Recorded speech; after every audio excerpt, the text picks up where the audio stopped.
اور جو کافر تھے انہوں نے اپنے پیغمبروں سے کہا کہ یا تو ہم تم کو اپنے ملک سے باہر نکال دیں گے یا تم ہمارے مذہب میں واپس آ جاؤ.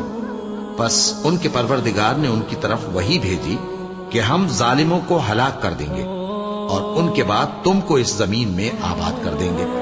یہ اس شخص کے لیے ہے جو قیامت کے روز میرے سامنے کھڑے ہونے سے ڈرے اور میرے عذاب سے خوف کرے. اور پیغمبروں نے اللہ سے فتح چاہی اور ہر سرکش ضدی نامراد رہ گیا. اس کے پیچھے دوزخ ہے اور اسے پیپ والا پانی پلایا جائے گا. وہ اس کو گھونٹ گھونٹ کر کے پیے گا اور گلے سے نہیں اتار سکے گا. اور ہر طرف سے اسے موت آ رہی ہوگی مگر وہ مرنے میں نہیں آئے گا. اور اس کے بعد سخت عذاب ہوگا.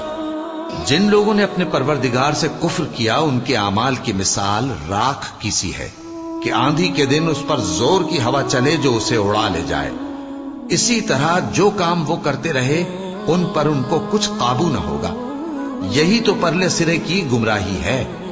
کیا تم نے نہیں دیکھا کہ اللہ نے آسمانوں اور زمین کو تدبیر سے پیدا کیا ہے؟